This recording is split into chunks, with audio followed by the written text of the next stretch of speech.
It's Vesuviant back again with another video. I just awakened my Warbear, my Wind Warbear, who I plan on using on my team in the long run for quite a while. So I decided to make a review on him and really discuss him and his other type of brothers. I like to call them the brothers and sisters and stuff. It makes it a little more interesting for me. This one is Ramagos. Ramagos, however you decide to pronounce it, it's fine by me. He's an HP monster. His base stats aren't too bad. Pretty solid defense. Level 3 after being awakened and 3-starred, so, and he's really not ruined at all, so it's kind of hard to tell. Runes for this monster, I'm going to say, I will go for either full energy or 2 sets of energy and guard runes. The reason for that is because he pretty much is just a tank. If you want to look at his skill set, Thrash is the enemy inflicting damage proportionate to your max health. The attack has a 50% chance to reduce the enemy's attack gauge by 25%, which is pretty good, and this actually is a pretty strong attack, actually.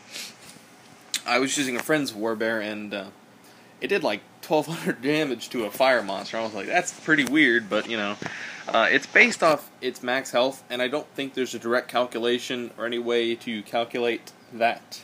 But I'm sure there's some formula, but it's based off its max health, not including runes. So, just to clarify that, the damage that you do is pretty much going to increase as you gain levels, because you'll have more base health, which is pretty cool. It's like a scaling attack. Its second skill, which I think is really nice. It's very solid. It's a self-heal, recovers your health by 30%, and increases defense for 2 turns. I don't know the defense percent, or how much. I think all the defense and attack buffs around like every monster in the game are the same. I don't think it changes much. As a 2-star monster's defense buff would be the same as a 5-star. I think that's how it is. I don't think they have it much different. It's solid. Once you max it out, it's on a 2-turn cooldown, I believe, since it starts at 5. So, actually, 3-turn cooldown. Read that wrong.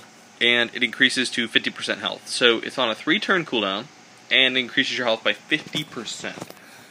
I mean, you still will need a healer in your team if you're planning on using this guy, but his self-heal is very, very nice. It's very helpful. That's really good, especially the... he keeps jumping up and down. Alright, his third ability, which is what he's really notorious for, is Clean Shot. I'm just going to give you guys a gist of this.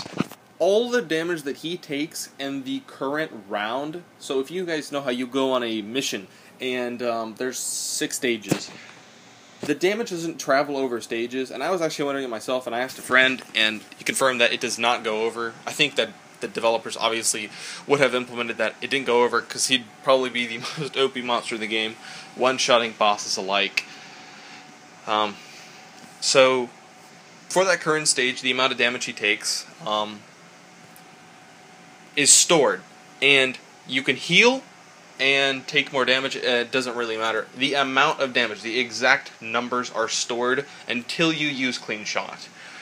So, if you take, I don't know, let's say 8,000 damage, but you only have like 4,000 health because you've healed over time and stuff, you will still do 8,000 damage. So, I want to make that clear.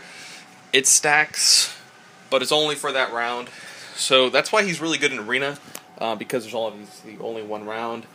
It makes it really good because you max out Crouch. He has a 50% heal, so he'll just take damage and then one-shot whoever he really wants.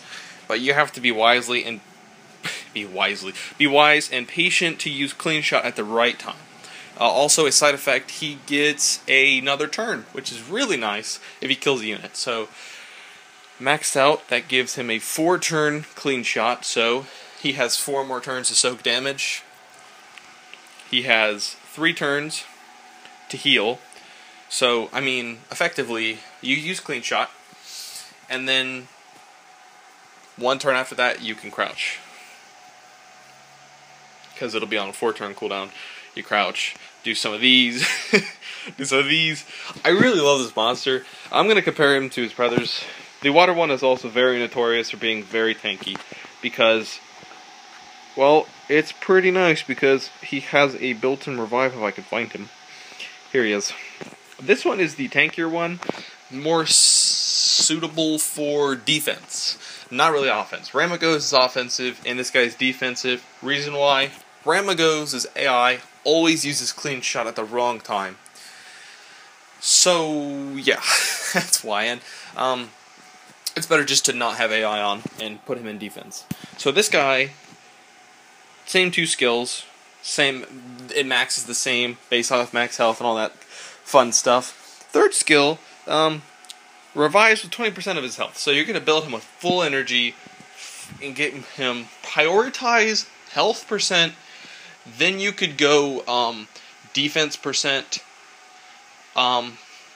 And I don't suggest really anything after that, but if you're going to go for like a 3rd stat, you don't really need accuracy. Speed could help because this, but you're going to prioritize health and defense. And then I guess speed, and then accuracy. That's probably how you should prioritize them. I can't speak today, I'm sorry guys. Oh, by the way, he has a 15% health leader skill, which the other Ramagos or Wind Warbear doesn't, which makes him obviously a defensive unit. More of a defensive unit. So, he's really tanky, takes hits. The fire one is the one that is not the best, in my opinion. And I'm not going to say if you have a fire one, you're SOL, but he's not the best compared to his brothers, if I can find him as well. I just cannot find monsters when I'm looking for them. He looks the coolest, in my opinion. I think he'd be good for secret dungeons, that's about it. Counter blow, he provokes all enemies with a 70% chance and counterattacks for 3 turns. So, think about this. He can provoke all enemies, but he cannot provoke all of them because it's a 70% chance. It hits all enemies, but he gets a counter strike automatically, whether he provokes anybody or everybody. So, I'm going to keep that in mind. Just to let you guys know that right now. Roar does max health to all enemies. It's your max health, which is also based on his percent health. So as you can see, 3,900. It's not a lot. So, yeah. But the nice thing is it decreases their attack speed.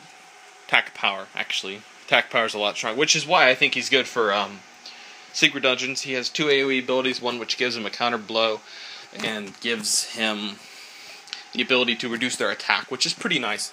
Pin that with an attack speed decreasing monster, and you should be fine.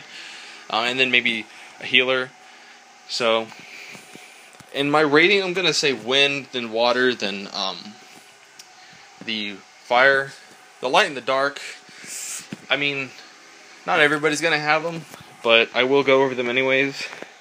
Does he get a new ability? Yeah, he acquires a new ability. Let's see. Here we go. First 2 abilities are the same. 15% health, leader skill. Base stats are pretty menacing.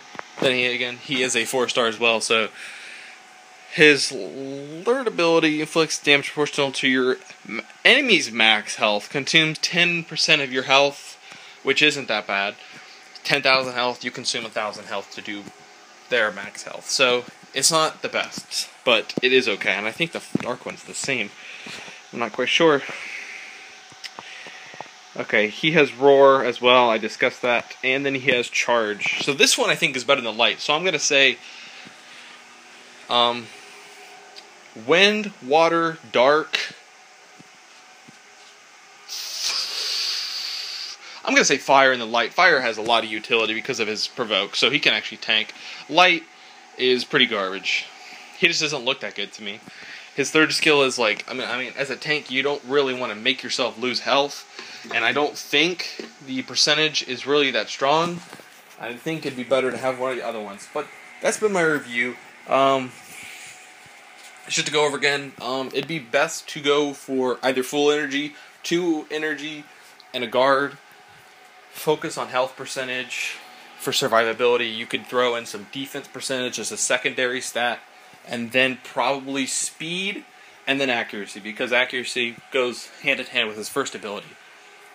Nothing else really, which is why it's the 4th stat I would prioritize. And then after that, I guess you could focus on crit chance, which, I mean, other stats after that. Oh, wait, wait a minute, let me think about this. I completely skipped over this. Resistance. Okay. Let me... I'm sorry, I've been giving you some bad information. Focus on health, then defense, then resistance, and then speed. That's going to be the best.